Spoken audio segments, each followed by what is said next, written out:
তো সুন্দরভাবে ম্যারিনেট করাই কিন্তু আসল ব্যাপার। ম্যারিনেট করে নিলাম, এবার ফোড়নটাও দিয়ে নিলাম। বাহ, দারুণ একটা কালার কিন্তু। নমস্কার বন্ধুরা, পলি কিচেন রুমে সবাইকে স্বাগত। আশা করি সবাই ভালো আছেন, আর আমিও আপনাদের আশীর্বাদে মোটামুটি ভালোই আছি। তো বন্ধুরা, শীত তো মোটামুটি ভালোই পড়েছে। তো এই শীতের এই দিনে এখন একটু হাঁসের মাংস না খেলে কিন্তু চলেই না। আমার আগেও একটা হাঁসের রেসিপি দেওয়া ছিল, হাঁসের মাংসের রেসিপি। তো আমি আবার একটা হাঁসের মাংস রেসিপি শেয়ার করব, আর এর সঙ্গে থাকবে রুটি। আজকের রেসিপি হবে রুটি আর হাঁসের মাংস। তাহলে দেখতে থাকুন রুটি আর হাঁসের মাংস আমি কিভাবে করি। আর আজকের হাঁসের মাংসটা আমি একটু অন্যভাবে করব। তাহলে চলুন কথা না বাড়িয়ে দেখে নেওয়া যাক আজকের রেসিপি। তো এখানে হাঁসের মাংসটাকে আমি পরিষ্কার করে ধুয়ে জলটা ঝরিয়ে নিয়েছি, আর পেঁয়াজ কুচিয়ে নিয়েছি, আদা আর রসুন কেটে নিয়েছি, আর এখানে আলুটাও কেটে নিয়েছি ডুমো ডুমো করে।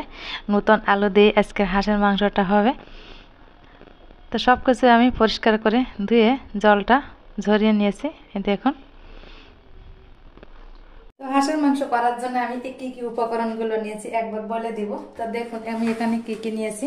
তো নিয়েছি এখানে পেঁয়াজ বাটা, আর এখানে নিয়েছি রসুন বাটা, আর এখানে নিয়েছি আদা বাটা, পেঁয়াজ কুচি, আর সরিষার তেল, লবণ, আর কিছুটা আলু কেটে নিয়েছি, আর এখানে নিয়েছি জিরাটা বেটে নিয়েছি। এই দেখুন। আর অন্যান্য মশলাও দেখাবো।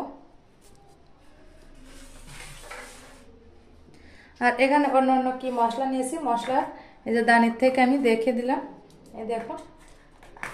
তো এখানে নিয়েছি আমি হলুদ গুঁড়া, আর নিয়েছি লঙ্কার গুঁড়া, আর এখানে তো জিরা বাটা আছে, জিরাটার গুঁড়া নিয়ে নি, জিরাটা আমি বেটে নিয়েছি। এই দেখুন।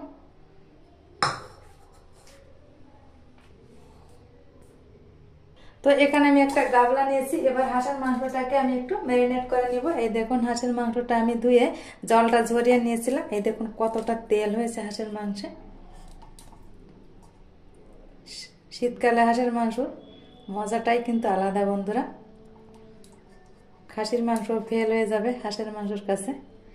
তাই আমি জলটা ঝরিয়ে নিয়েছিলাম, এবার আমি এর ভিতর দিয়ে দিব। তো এবার এই মাংসের ভিতর আমি দিয়ে দিব, এখানে নিয়েছি রসুন বাটা। এই দেখুন 1 চামচ রসুন বাটা, জিরা বাটাও আমি বড় 1 চামচ দিয়ে দিলাম। আর এখানে পেঁয়াজ নিয়েছি, পেঁয়াজটা একটু বেশি দেব। এখানে আমি 2 থেকে 3 চামচের মতো পেঁয়াজটা দিয়ে দিলাম। আর এখানে যে মশলা দানিতে যে মশলাগুলো নিয়েছিলাম, এই দেখুন। তো এইখান থেকে আমি মশলা দিয়ে দিব। তো এখানে দিয়ে দিব হলুদ গুঁড়া, এই চামচের 1 চামচ দিয়ে দিলাম হলুদ গুঁড়া। এবার দিয়ে দিব লঙ্কার গুঁড়া। তো আমি একটু ঝাল ঝাল করবো বন্ধুরা, ঝালটা আপনার পছন্দ অনুযায়ী দিবেন। তো আমি এখানে এই চামচের 2 চামচ ঝাল দিব, একটু ঝাল ঝাল হবে। এখানে যে আমি জিরাটা বেটে নিয়েছিলাম, এই জিরা বাটা দিয়ে দিব আমি। এবার আমি দিয়ে দিব সরিষার তেল, বড় চামচের আন্দাজ মতো 2 চামচ সরিষার তেল দিয়ে দেব। এই দেখো। তো আমি কিন্তু এখন লবণ দেব না, লবণটা আমি পরে দিব। তা সব উপকরণ তো আমার দিয়ে দেওয়া হলো। এবার আমি একটু হাত দিয়ে মাখিয়ে নিব।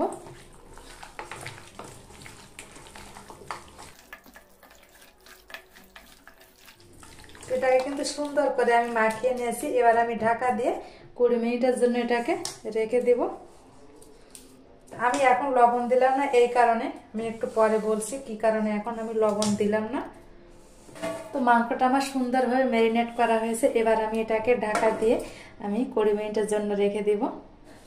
তো বন্ধুরা, এখানে আমি কড়াইটা গরম করে নিয়েছি, কড়াই দিয়ে দেব সরিষার তেল। তো তেলটাকে আমি ভালোভাবে গরম করে নিয়েছি। এবার এর ভিতরে আমি দিয়ে দেব অল্প পরিমাণ লবণ। এবার এই তেলে দিয়ে দিব কেটে রাখা আলু। আমি আলুটাকে ধুয়ে জলটা ঝরিয়ে নিয়েছিলাম।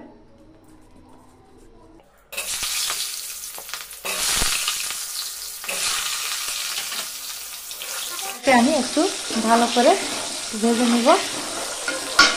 তো বন্ধুরা, এর ভিতরে আমি একটু দিয়ে দেব হলুদ গুঁড়া। হলুদ গুঁড়াটা দিলে কালারটা দারুণ হয় কিন্তু ভাজার ভিতর।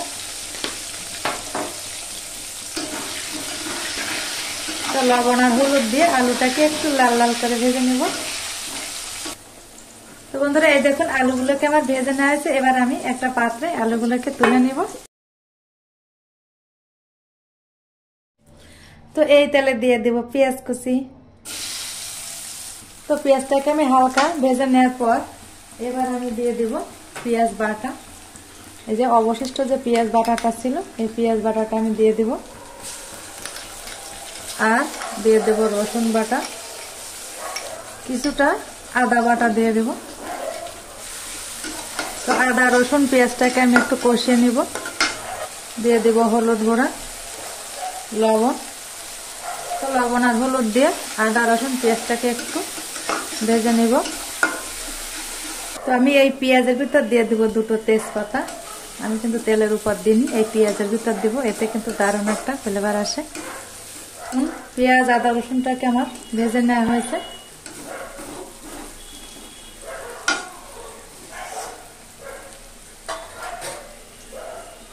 এদিকে মাংসটাকেও ম্যারিনেট করা নেওয়া হয়েছে 20 মিনিট। তো ঢাকনাটাও তুলে নিলাম। এবার আমি মাংসটা দিয়ে দিব।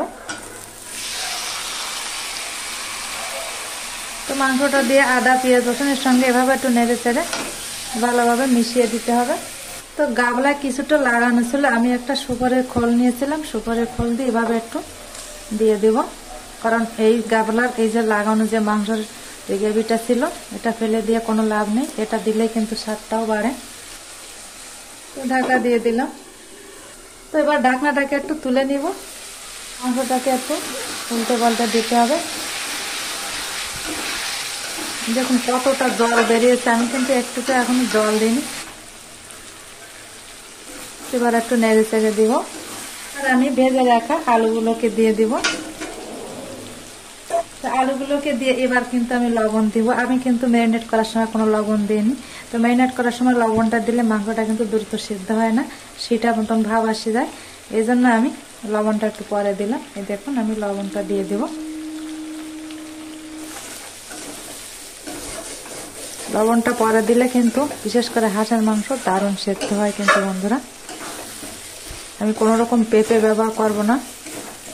অনেকে পেঁপে ব্যবহার করে হাঁসের মাংস সেদ্ধ করার জন্য, তো পেঁপে ছাড়াই হবে দারুণ সেদ্ধ। ঢাকা দিয়ে দেবো। এভাবে ঢাকা দিয়ে দিয়ে আমি 30 মিনিটের মতন মাংসটাকে আমি কষিয়ে নিব। তো আবারও ঢাকনাটা তুলে নিলাম। আর এখানে আমি 1 কাপ পরিমাণ গরম জল নিয়েছি। এই গরম জল দিয়ে মাংসটাকে সুন্দর করে আবার একটু কষিয়ে নিব। তো বন্ধুরা এখান থেকে আমি এই যে কষানো যে আলুগুলো আমি মাংস থেকে তুলে নিব, কারণ নতুন আলু তাড়াতাড়ি সেদ্ধ হয়ে যাবে। এজন্য আমি এই কষানো আলুগুলো তুলে রাখবো, আমি পরে দিব। এখন দিলে অনেকটা সেদ্ধ হয়ে যাবে, অনেকটা আলু সেদ্ধ হয়ে গেলে কিন্তু ভালো লাগে না খেতে। তো আলুটাকে আমি একটা সাইড করে রেখে দিব। তো দেখুন বন্ধুরা কষানো মাংসটা কি দারুণ একটা কালার আসছে। কাশ্মীরি লঙ্কার গুঁড়া দিয়ে দেব আমি 1 চামচের মতো। আর এখানে দিয়ে দেব আমি আদা বাটা। এখন আদা বাটাটা দিলে দারুণ একটা গন্ধ আসবে কিন্তু বন্ধুরা। আদা বাটাটা দিয়ে এভাবে একটু নেড়ে চেড়ে দিব। একটা পাত্রে গরম জল করে রেখেছিলাম, আমি এই জলটা এই মাংসের ভিতর দিয়ে দিব। এই দেখুন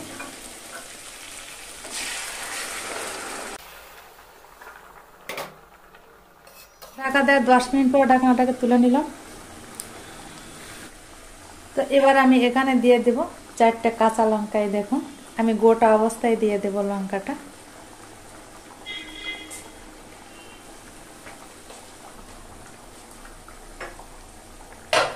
কষিয়ে রাখা যে আলুগুলো তুলে রেখেছিলাম আলুগুলো দিয়ে দেব। সরিষার তেল দিয়ে দিয়েছি ফোড়নের জন্য। আর দিয়ে দেব গোটা জিরা, একটা তেজপাতা, 2টো শুকনো লঙ্কা। এবার এই তেলটা আমি মাংসের ভিতর দিয়ে দিব, ফোড়নটা দিয়ে দিব।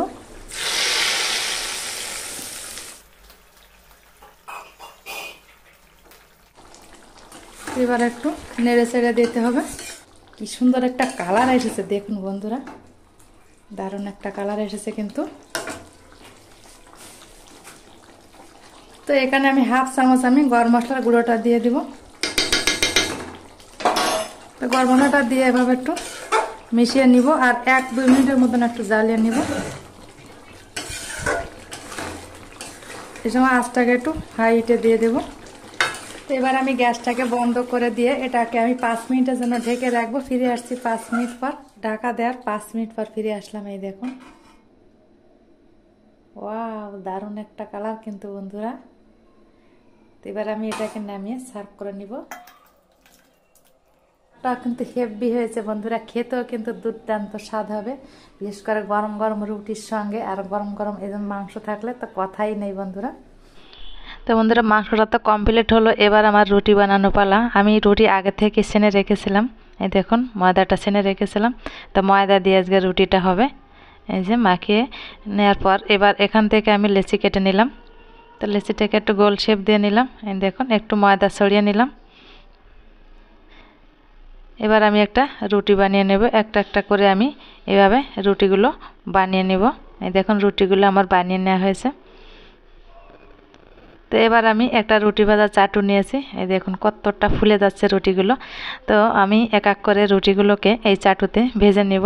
তো গরম গরম রুটি, বুঝতেই পারছেন, আর গরম গরম হাঁসের মাংস। তো রুটিগুলোকে আমার ভেজে নেওয়া হয়েছে। এই দেখুন কতটা সফট হয়েছে রুটিগুলো, এই দেখুন, দেখেই বুঝতে পারছেন। তো ভালো থাকবেন, সুস্থ থাকবেন। দেখা হবে অন্য কোনো নতুন ভিডিওয়। নমস্কার।